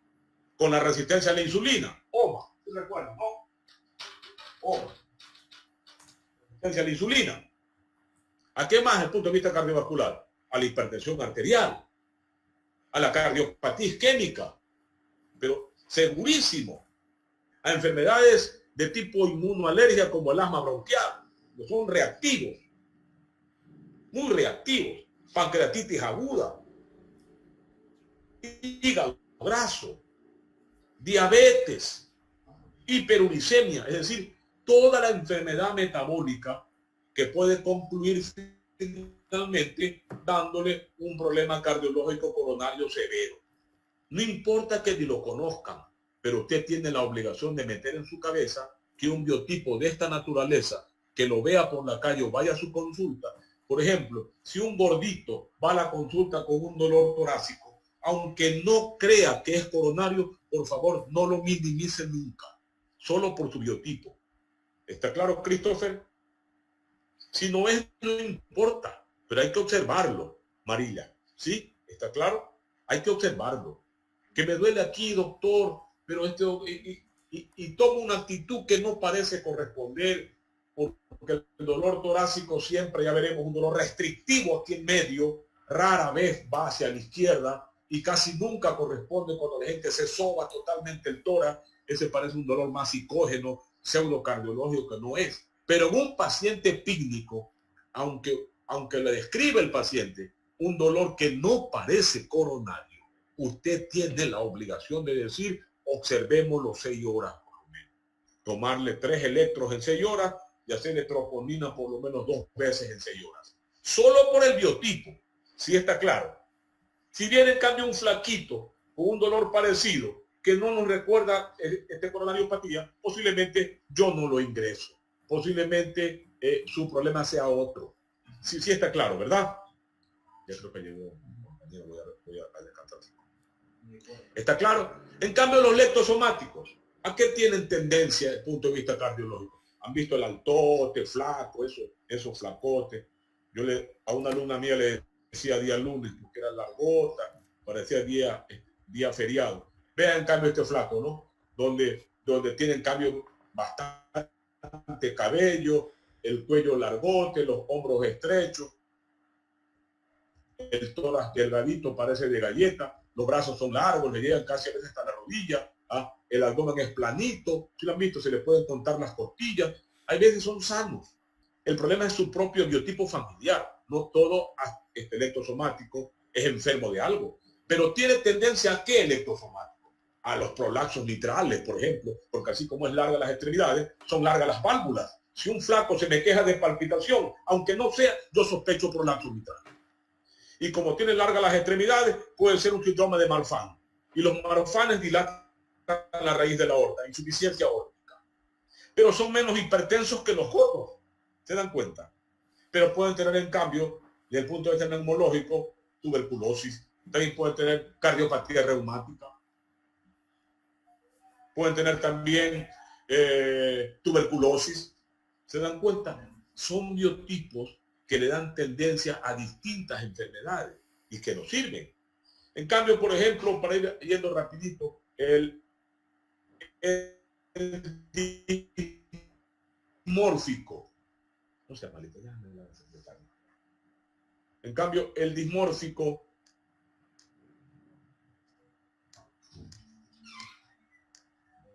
este molde que no entra en ninguno de los que hemos visto, como tiene una simetría de tórax, es probable que haya una que el espacio vascular o que el pedículo vascular se ubique en lugares distintos a lo que corresponda. Hayan acodaduras vasculares. Estos pacientes pueden tener hipertensión precoz por su alteración dismórfica de su tórax, pero se ahogan más que por problemas de esta naturaleza porque el tórax de ellos no hace una distensión simétrica correspondiente y pueden hacer EPOC con compromiso de cavidades derechas por sus trastornos respiratorios crónicos que tienen al tener dificultad para ventilar adecuadamente sus volúmenes pulmonares. Si un paciente de esta naturaleza viene ahogándose, la primera opción no es alteración del ventrículo izquierdo, sino compromisos derechos, por lo que les acabo de decir. ¿Alguna pregunta hasta aquí? ¿No está un señor ahí? Pero está solita, perdona ella que fue. Laurita, ya llegó a este compañero solo. Pero ¿por qué no me avisaste si con él? Préstame el teléfono. Ya se fue. Ya salía, le decía yo. ¿Con qué tengo que hablar? A ver, saquemos la diapositiva. ¿Va a proyectar? No. Sí, la proyecto. Lo único que no me va a hacer sueño en la clase. Y eso que no sé. Cuando empieza el sueño. Sé que me cae. Este man andaba con sueño. Importante, otro asunto importante, a la inspección, porque estamos hablando de la inspección. Esta es la inspección general, ¿no? A la inspección local es el tipo de tórax del individuo, ¿no? El tipo de tórax. También nos ayuda mucho a ver el tipo de tórax. Recuerden, el tipo de tórax en tonel, este que está aquí, redondo, al verlo, ¿qué nos debe recordar? Un trastorno respiratorio crónico. Recuerden, normalmente los mayores tienen tendencia a un tórax redondo, los mayores, los viejitos, el efisema fisiológico del viejo. Pero si vemos una persona joven, fumador, que viene teóricamente por un problema cardiológico ahogándose aquí a nuestra consulta, la primera opción que sea es un enfisema pulmonar por su hábito del tabaco. Ahí tenemos el tórax redondo del paciente. Y seguramente esta persona ya para hablar hará la actitud que les dije yo. La actitud que les dije yo es una actitud desesperante ver a estas personas cuando están hablando y se ahogan, porque no pueden ni siquiera... Miren, esta es la actitud del enfisematoso, ¿no? Se ahoga arrimándose a la pared para poder respirar, tirando el tórax hacia adelante. Si vemos una persona que respira así y encima tiene un tórax en tonel, la primera opción no es que sea un cardiópata, sino que es un respiratorio crónico, o un asmático crónico, un neumoconiótico o un fumador que ya hizo enfisema pulmonar. Otro asunto importante aquí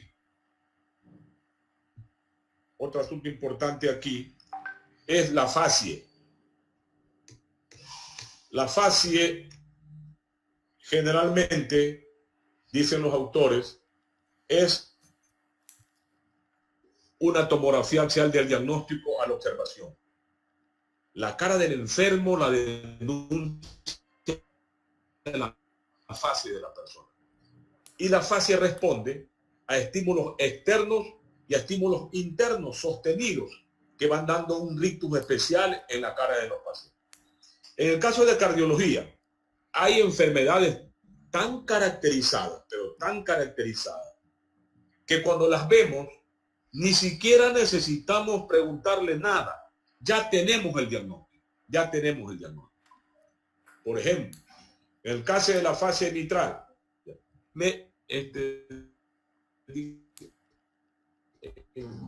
Me esperan, por favor, 5 minutos.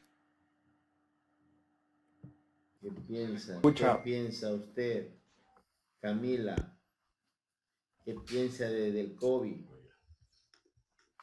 Coménteme. Ya. Entonces les digo yo que en alguna ocasión vamos a encontrar pacientes que sin haberlo visto nunca, al observar perfectamente sus características de fase, nos va a permitir sospechar diagnóstico. Por ejemplo, la fase mitral clásica. Ahora, una cosa quiero aclarar. Esto no siempre es frecuente, sino que vamos a ver a todos los mitrales con esta fase. No. Pero cuando está ahí, no se va a olvidar nunca. La famosa fase mitral, que también se la llama de la tricromía mitral. Y se le llama la tricromía porque los pacientes tienen 3 colores en su cara, de la palidez en la frente, si ven, la rubicundez de las mejillas. ¿Cómo se llama esto? ¿Dónde está? A ver, alguien. Ahí está la señorita Angie. ¿Cómo se llama esto que se ponen las señoritas aquí en la mejilla, señorita? ¿Cómo se llama? Colorete. Bueno, colorete. Mira, parece colorete que se ha puesto Marila ahí. Mira, Marila ahí. Se ha puesto este colorete elegante a los colombianos, bien bonito. Y la cianosis en los labios. O sea, se llama tricromía porque el paciente tiene 3 colores en su cara. Palidez, la rubicundez de las mejillas y la cianosis de los labios. Si tienen usted un paciente, en este caso es varón, pero de cada 10 pacientes mitrales, 7 son mujeres. Es más frecuente en las mujeres. Si tiene usted esta fase, mira acá, por ejemplo, mira aquí la señora, ¿no? Clásico, ¿no? La rubicundez de las mejillas, vean la palidez de la frente y la cianosis de los labios. Si tienen una señorita, una señora con esta fase y tienen un soplo que no lo ubican de dónde diablo viene, tenemos la obligación de pensar que este es mitral. Solo por la fascie, vean, solo por la fascie. La famosa tricromía mitral. Insisto, no la veremos siempre, pero cuando la veamos, eso es casi patognomónico. Casi no nos olvidamos nunca. Esta es la fase mitral. En cambio, los otros, acá hay otra fascie. Déjenme ver si está por acá.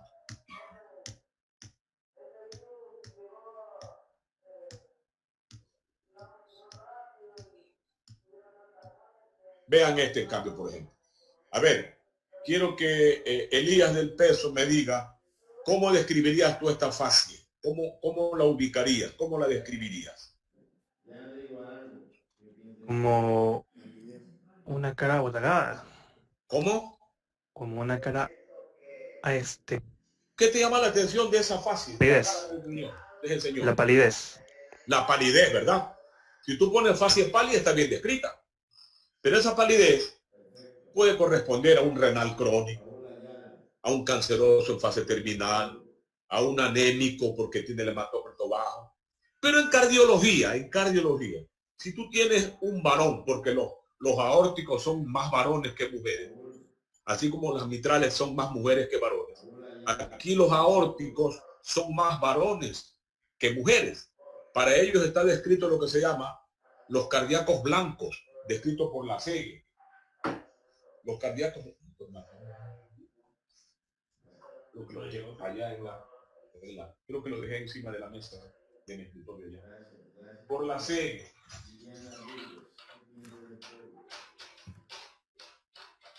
La SEGE describió los cardíacos blancos, los cardíacos pálidos. Si un varón viene con esta fase pálida y le oculta un soplo y usted no lo ubica dónde está el soplo, hasta no demostrar lo contrario, ese es un valvular aórtico. Es un valvular aórtico. Sin ningún temor, por favor. Tenemos derecho a equivocarnos, pero en cambio las estadísticas no dicen así. Sin ningún valor. Sin ningún temor, perdón. ¿Ya? Los famosos cardíacos blancos descritos por la SEGE. Si usted le palpa el pulso y no encuentra pulso, le palpa el pulso carotidio por debajo del ángulo maxilar y no le encuentra pulso o se lo encuentra muy lentito, pero de muy poca intensidad, este aórtico es estenosis aórtica. Miren, ¿cuánto nos ayuda. Con el soplo que no sabe dónde diablo ubicar. Y el pulso, en cambio, le levanta la mano.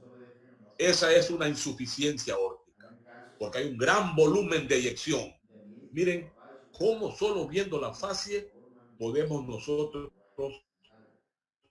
sospechar diagnósticos en cardiología. Por eso que la fascia es fundamental. En cambio, acá tenemos, miren qué largo que es esto, pero vamos a tratar de ver rapidito qué hora tenemos. ¿Ya van a ser las 10?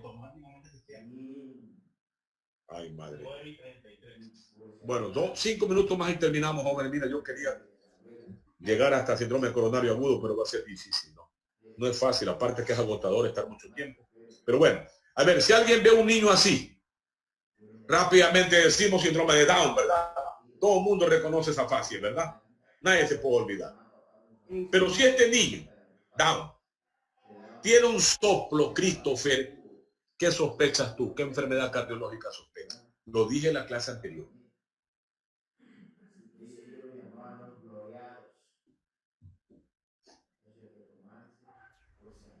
Una aórtica. ¿Qué sospechas? Persistencia del foramen oval. Carlos Joel, ¿qué sospecha? A ver, no escuché bien. Hay comunicación entre los ventrículos. ¿Qué sospecha? Hay una persistencia del ducto, del foramen oval. Yo les dije qué patología tenían en un 35% los niños que tienen síndrome de Down. Los defectos tipo canal. ¿Recuerda que les dije canal? Defecto del septum primum con defecto del septo membranoso interventricular. Eso es notado. Ve esta cara. ¿Quién no sabe definir qué es una trisomía 21? ¿Verdad? El síndrome de Down. Es decir, ¿cuánto ayuda solo la fase?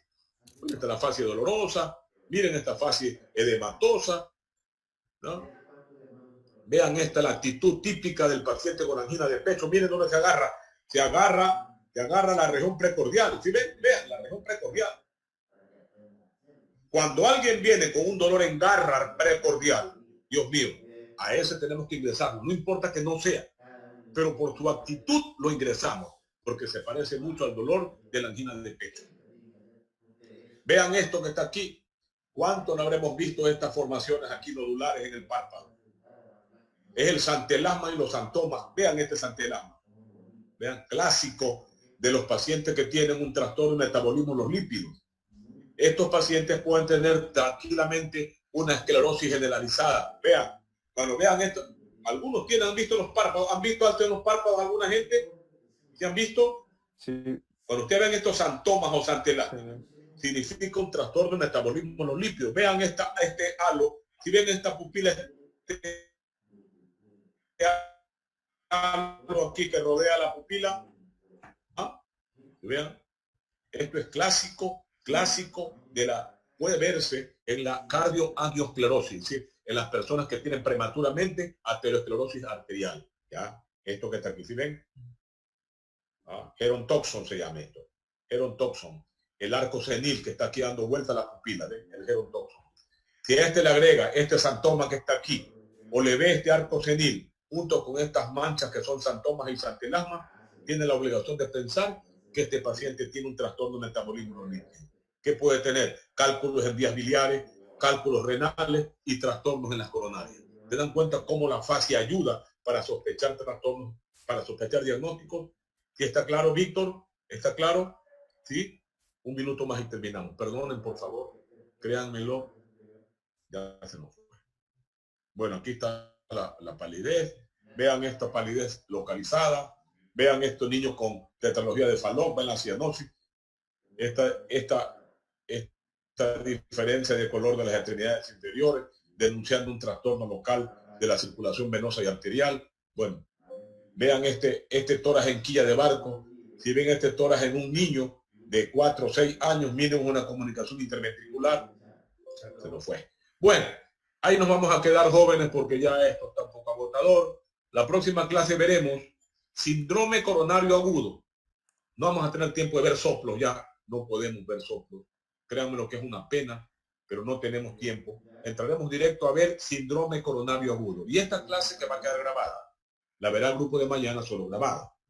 Y ya el miércoles, el viernes la vuelvo a repetir en vivo, la misma clase. Y el lunes la veremos grabada. Y el martes vuelvo a estar presencialmente. Y el miércoles, no, pues ya es otro tema el miércoles. El miércoles entramos ya a ver síndrome coronario agudo con ustedes. Y ya la próxima semana ya grabada con ustedes. Muchas gracias por estar en la clase. Nos volveremos a ver la próxima semana. ¿Ah? Gracias. Gracias. Gracias. Gracias.